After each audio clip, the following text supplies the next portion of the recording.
bercerita tentang saya keluar khuruj fisabilillah. Maknanya saya keluar pergi belajar ke jalan Allah ni kan. Kita sebagai orang Islam ni, okey, saya cerita sedikit je lah. Kalau tak suka dengar saya minta maaf, tapi ni tanggungjawab saya lah kan. Tanggungjawab saya untuk saya cerita sikit. Sikit je. Dapat kurang apa, dengar sikit pun jadilah. Sikit pun jadilah kan. Kalau tak dapat banyak, dengar sikit pun jadilah. Okey, bercerita tentang khuruj fisabilillah ni kan, keluar jalan Allah ni, dia merubah persepsi saya. Dia merubah persepsi saya berkenaan apa tau? Berkenaan kadang kita faham, kita tahu. Dulu kalau kita jumpa orang tabligh je, kita akan lari sebab kita takut. Kita takut apa yang kalau kita pakai seluar pendek, kita kena marah, kita lepak, kita kena marah, kita macam kita habiskan masa dengan benda sia-sia, kita dimarah. Tak, sebenarnya tabligh atau khuruj ni kan, keluar ke jalan Allah ni, dia bukannya kita marah orang tau, tak. Dia tak ada. Saya pergi sana, persepsi saya berubah terus. Syarin, thank you 4 bulan support. Berubah terus saya punya persepsi tentang apa tu perjalanan ni lah kan. Dia sebenarnya bila kita bercakap, sebenarnya orang yang jumpa kita, orang-orang tabligh yang jumpa kita ni, dia menyampaikan dakwah ni, dia bukan bercakap untuk, bercakap memang dia bagi tahu untuk orang yang dia nak cakap tu, tapi sebenarnya dia mengingatkan kepada diri dia sebenarnya. Macam saya cakap dengan awak ni kan. Contoh saya ada 2,900 orang yang tengok ni, saya cakap dengan 2,900, sebenarnya bukan saya 100% saya nak bagi, sebenarnya saya nak cakap untuk diri saya, tetapi benda ni saya nak kuatkan untuk diri saya, untuk saya faham. Okey, kalau saya cakap dengan korang solat lah, tapi sebenarnya saya tak solat, benda tu macam menipu diri saya sendirilah. Macam tu.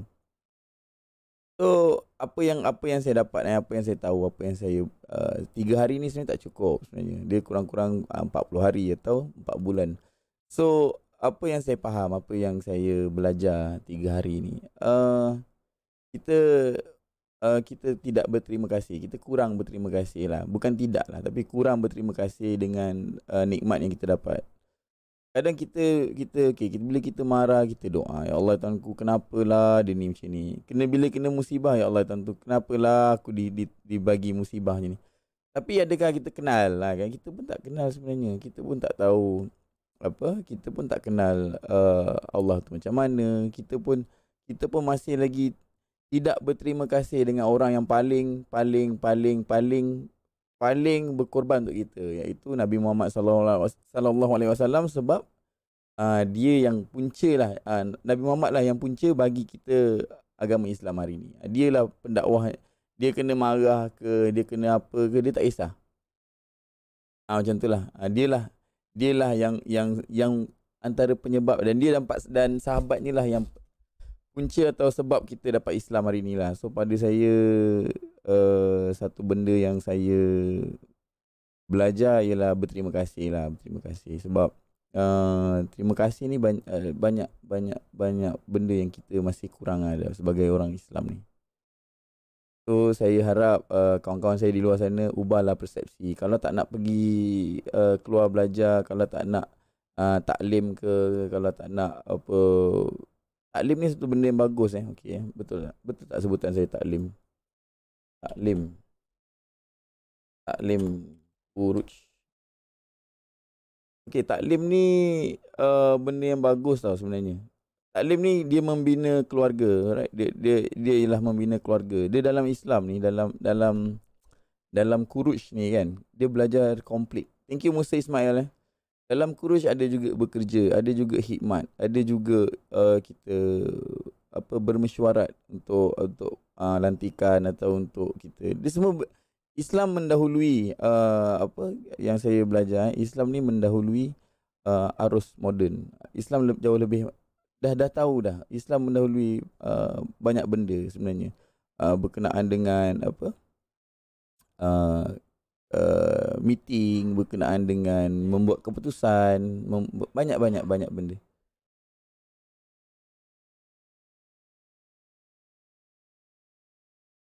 So sebenarnya Islam ni dia bukannya dia teringin jumpa kau, insyaAllah.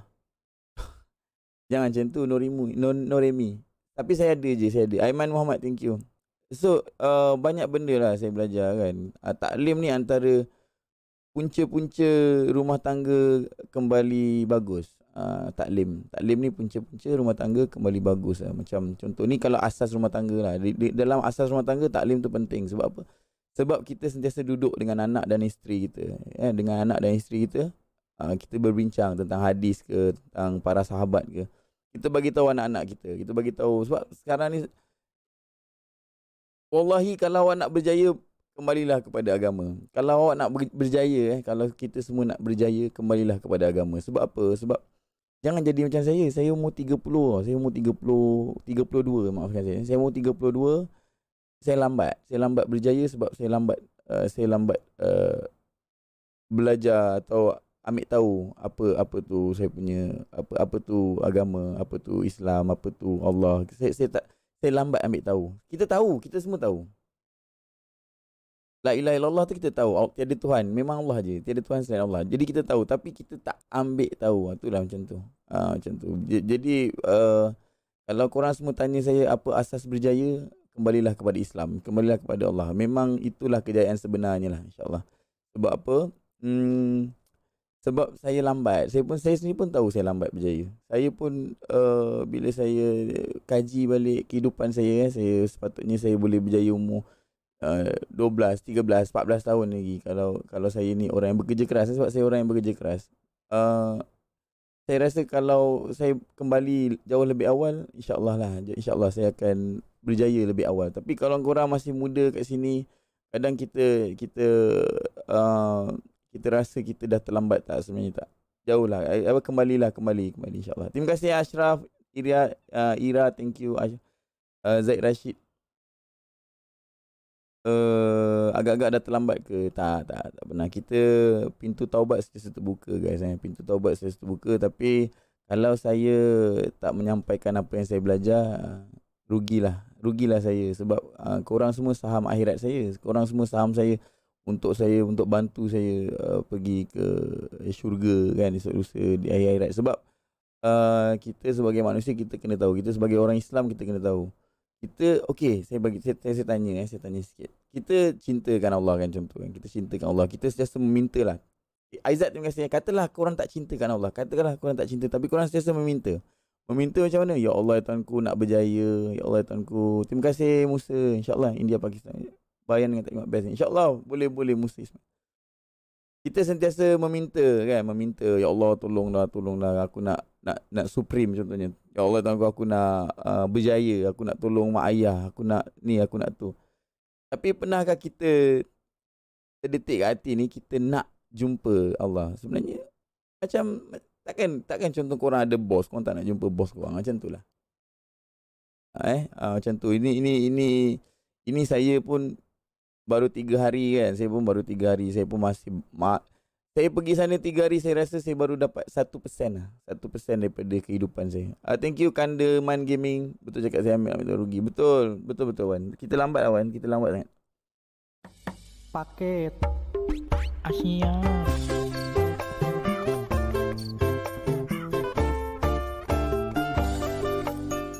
Terima kasih Syami AK. Okey, saya cerita Syami AK. Sekejap lagi saya akan ulas lah tentang Misfah. Sekejap lagi saya akan ulas. Cuma kejap saya kongsi sedikit lah. Saya 3 hari cuti, so saya kongsi sedikit. Kepada Syami AK, kena dicerita sikit macam mana boleh terdetik nak keluar. Okey, terdetik nak keluar ni cerita benar guys kan. Cerita benar yang saya sendiri lalu. Okey. Kenapa saya terdetik nak keluar? Okey, first sekali Bobby. Okey, saya dah ramai diajak untuk keluar tau. Paket Asia.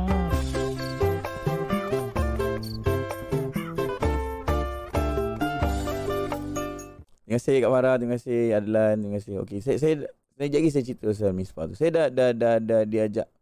Saya dah ramai ajak saya keluar sebenarnya. Saya dah ramai lah kawan-kawan saya kan yang ajak saya keluar, macam Zack, macam ramai lah, memang ramai ajak saya keluar. Tapi saya rasa macam tak apalah, doa daripada rumah sudah lah kan. Kat rumah dah lah, kat rumah je, tak payah nak keluar-keluar ni kan. Tapi bila satu hari tu Bobby DM saya dekat Instagram. Jadi aku ingat nak bawa kau lah gini kan, gini. Sebab mungkin kau boleh jadi asbab kebaikan anak-anak muda sekarang, dia dia bukannya sebab saya apa ke, sebab mungkin saya dekat dengan korang lah, saya ada masa dengan korang. Saya ada banyak benda saya bercakap dengan korang. Jadi Bobby cakap dengan saya, keluarlah, jom ikut aku. Saya kadang-kadang ramai yang tanya saya, nak dalam hidup ni nak apa? Okey, dalam hidup saya ni saya nak bahagiakan arwah ayah saya lah dengan ibu saya. Sebab benda ni susah nak buat. Saya kerja hari-hari, hari-hari saya akan cari duit. Hari-hari saya akan cari duit. Saya berusaha untuk diri saya. Tapi benda tu tak akan boleh beli semua benda. Duit takkan boleh bahagiakan kita lah, kan. Nak dijadikan cerita, ibu saya positif COVID. Masa ibu positif COVID tu, saya telefon lah Bobby, saya cakap, "Bi, kalau kau kat sana kau doakan lah, kan. Ibu aku mana tahu doa orang keluar ni cepat makbul ni, kan." Doa. Lepas tu Bobby cakap, "InsyaAllah aku doakan sementara aku kat sini ni, doa orang-orang yang jalan, yang buat khuruj fisabilillah ni cepat, kan. Doanya cepat. Sebab kita buat sunnah, kita amalkan sunnah, kita banyak solat tahajud, kita banyak solat awal waktu. So doa macam ni sunnah cepat. Yang memang betul-betul buat saya terbuka hati lah, kan. Saya hilang arwah papa saya. Jadi saya rasa tak boleh kalau bila ibu saya pula ada sakit ke apa. Jadi saya kelang kabut lah. Saya jadi tak betul. Saya jadi fikir banyak benda. Jadi bila macam tu Bobby doakan. Bobby cakap, "Okay dia, aku dah doakan lah, jemaah-jemaah sini pun dah doakan." So alhamdulillah lah, saya pun okey. Alhamdulillah. Tengah saya biar saya. Okey, apa yang baiknya, guys? Apa yang bestnya? Yang bestnya ialah esoknya bila dapat call daripada ibu saya, pergi swab test, dia terus negatif, guys. Negatif. Bayangkan hari pertama disahkan positif, hari kedua negatif dah. Doktor pun check, buat check kat pet lab, buat check yang bukannya check sikit-sikit punya, check tekak hidung, check semua benda. Negatif. Ibu saya negatif. Itulah, saya pun tak tahu macam nak cakap. Dia punya sampai tu, itulah, bila macam tu sebab saya rasa bila macam tu sebab saya rasa yang inilah jalan yang saya cari kot. Inilah dia, kan. Selama ni orang tanya saya apa yang saya nak.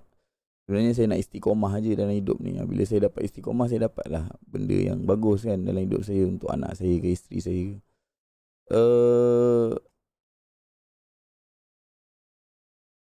Itulah, dia memang miracle lah. Miracle happen lah. Dia bukan miracle lah, dia kuasa Allah lah. Allah je yang berkuasa. Tak ada makhluk, tak ada kuasa. Memang Allah je yang berkuasa, makhluk tak ada kuasa. Jadi